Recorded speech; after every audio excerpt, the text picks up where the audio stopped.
Moscow on Monday offered escape routes to Ukrainians fleeing airstrikes and artillery bombardment, but only to Russia or its ally Belarus. A spokesman for Ukrainian President Volodymyr Zelensky described the proposal as completely immoral and said Russia was trying to use people's suffering to create a television picture. They are citizens of Ukraine, they should have the right to evacuate to the territory of Ukraine, the spokesman said. The Russian offer came before a third round of peace talks between Ukrainian and Russian negotiators. Earlier rounds produced little other than pledges to allow humanitarian access that have not been implemented.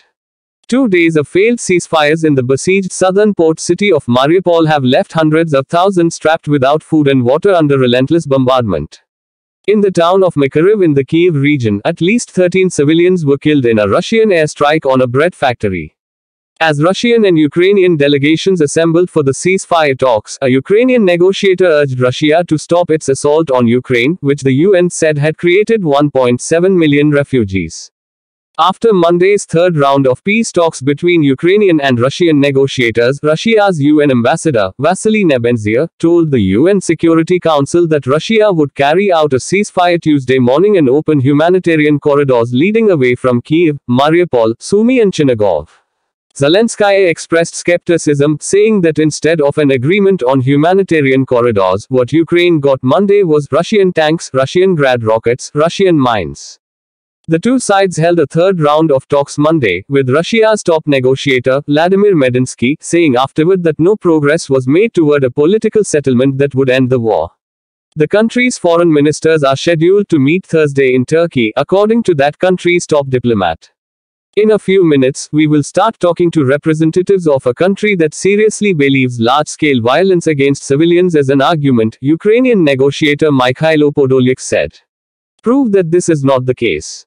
The General Staff of Ukraine's armed forces said Russian troops were beginning to accumulate resources for the storming of Kyiv after days of slow progress in their advance south from Belarus. Ukraine said 2,000 civilians had been evacuated from Upon, a Kyiv suburb that has been under heavy attack. In Mariupol, Deputy Mayor Sergei Orlov said there had been continuous air raids on the city. Orlov said authorities were ready to evacuate 6,000 people, but the Russians had bombed the buses that were to transport them. Ukraine said its forces had retaken control of the town of Chuhuiv in the northeast, the scene of heavy fighting for days, and of the strategic Mykolaiv airport in the south, which the regional governor said was under tank fire. Ed Arnold, an analyst with the Royal United Services Institute in the UK, said Russia would need to try to consolidate the gains it had already made and pause to mobilize more forces unless the pace of the assault picked up. At the current rate of Russian losses, we do have indications that this operation would be unsustainable within about 3 weeks, he said. A Russian general was killed in the fighting around Kharkiv, Ukraine's second-largest city, which Russian forces have been trying to seize since the invasion began, the Ukrainian military intelligence agency said.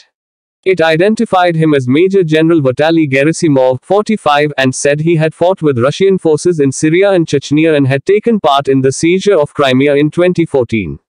It was not possible to confirm the death independently. Russia has not commented. Another Russian general was killed earlier in the fighting.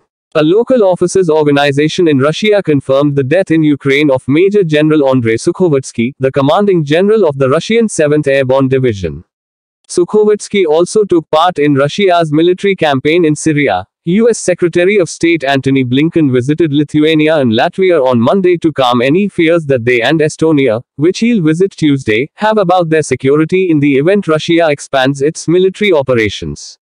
The three Baltic countries, which endured decades of Soviet occupation before regaining their independence in 1991, are members of the EU and NATO. Blinken stressed that the U.S. commitment to NATO's Mutual Defense Pact is sacrosanct, and that NATO and the U.S. were discussing stationing troops in the Baltics permanently. A growing number of multinational businesses have cut Russia off from vital financial services, technology, and a variety of consumer products in response to Western economic sanctions and global outrage over the war. Two of the so-called Big Four accounting firms KPMG and PricewaterhouseCoopers said Sunday that they were pulling out of Russia, ending relationships with member firms based in the country. TikTok said users won't be able to post new videos in Russia in response to the government's crackdown on what people can say on social media about the invasion, and American Express announced it was suspending all operations in Russia and Belarus. Netflix also announced it was suspending its service in Russia.